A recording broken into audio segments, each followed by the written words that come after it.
Hello everyone, Ryan here.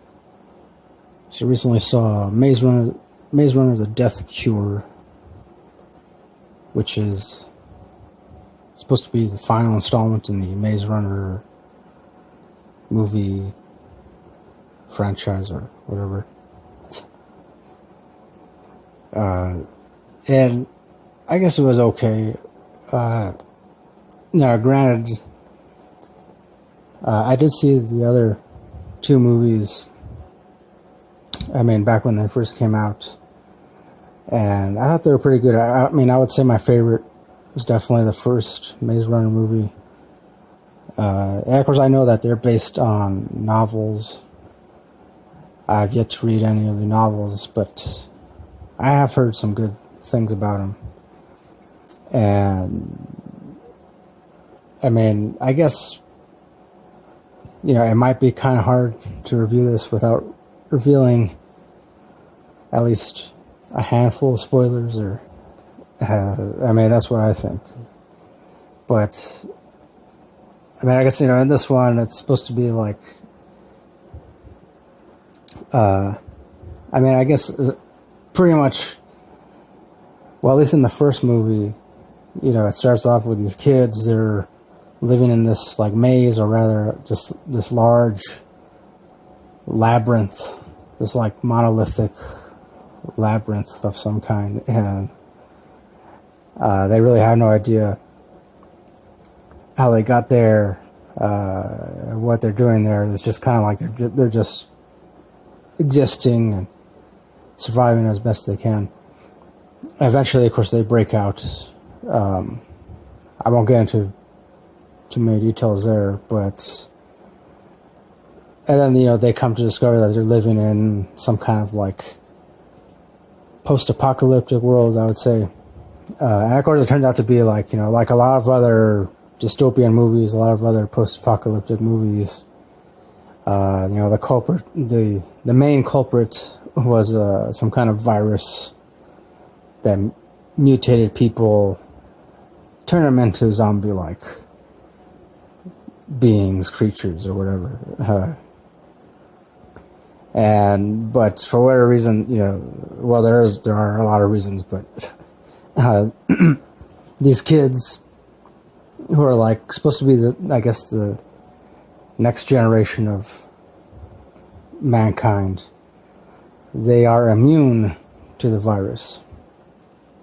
I mean, I believe so. I mean, maybe some a little more than others, but pretty much most of them are immune to it, if not all of them. That's one thing I think, I don't remember that really being explained in great detail in any of the movies, but it has been a while since I last saw the first and second movie, so. But as for this one, you know, what happens is, main character Thomas, I believe is his name, along with the help of, you know, some of the other kids and some allies, they rescue some of their friends, you know, in an effort to stop them from being tested on. And because there's this like lab or corporation, or I don't know, I guess that would also technically be like the new government, I guess, government by default, or but they're called Wicked. But I mean, the abbreviation, it's WCKD. I forgot at the moment what it's supposed to stand for. But anyways, you know, because the scientists that are a part of this group, Wicked, you know, for a while they have been hard at work trying to find some kind of cure for this virus. I guess, or at the very least, some kind of, I don't know, antidote, or rather, maybe at least something that could just pretty much kill the virus, you know, stop it from progressing any further, or something like that. I don't know. I'm not a scientist. I'm not a doctor. So main character Thomas along with his allies and whatnot, they go to the city which is called the Last City, and it's supposed to be where every non-infected person is now living in this one city. So because the entire human population has been severely reduced, so exactly to how many, I don't know. It's not really explained in the city. I would say, if I had to guess, maybe I would say probably under 1 million people are still alive and not infected. So, yeah, but it could be even less than that. So, but anyways, so yeah, then they find a way into the city, rescue one of their friends who they called Miho, I believe. He was being tortured in an effort to, because the scientists, they do these experiments on these kids because their DNA kind of is supposed to hold the key to creating some kind of cure for this virus. And but for whatever reason, the only way they can extract it is either they have to, I guess, torture them or extract a large amount of their DNA, or just kill them and take every last ounce of their blood, I guess. Which does sound kind of vampiric, but there are no vampires in this movie. At least I'm pretty sure there aren't. But I mean, and that's the bulk of the story, at least as far as this movie is concerned. I will say I was kind of disappointed by it, but at the same time, I wasn't expecting that much, because I remember when it was in the theaters, I didn't hear anything good about it.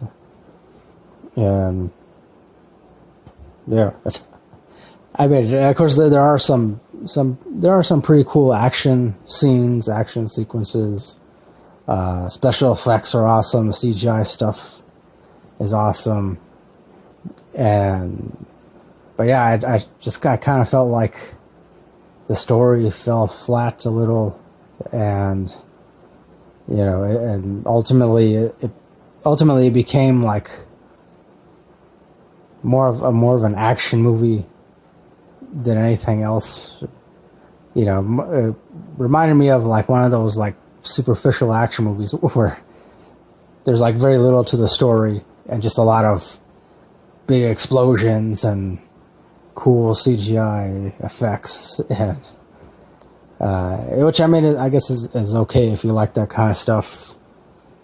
Me, I mean, I don't really like watching those kinds of movies most of the time. I mean, every now and then I'll watch one or two of them and laugh at them, and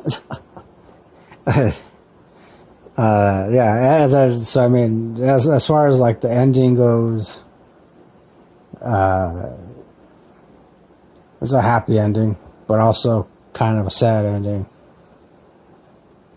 But I guess it was an okay ending. I mean, I don't know. That's, I guess, I've heard some people try to compare it to the Hunger Games or Divergent, and I guess, yeah, there are similar elements and all that, but this one, I mean, I don't know. It's okay. I mean, I guess if I had to give it a rating, I would give it 7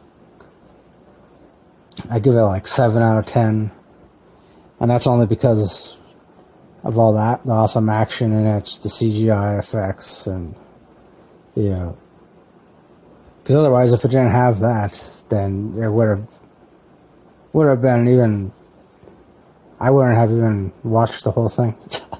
And that's another thing too. I felt like it was way too long, over 2 hours.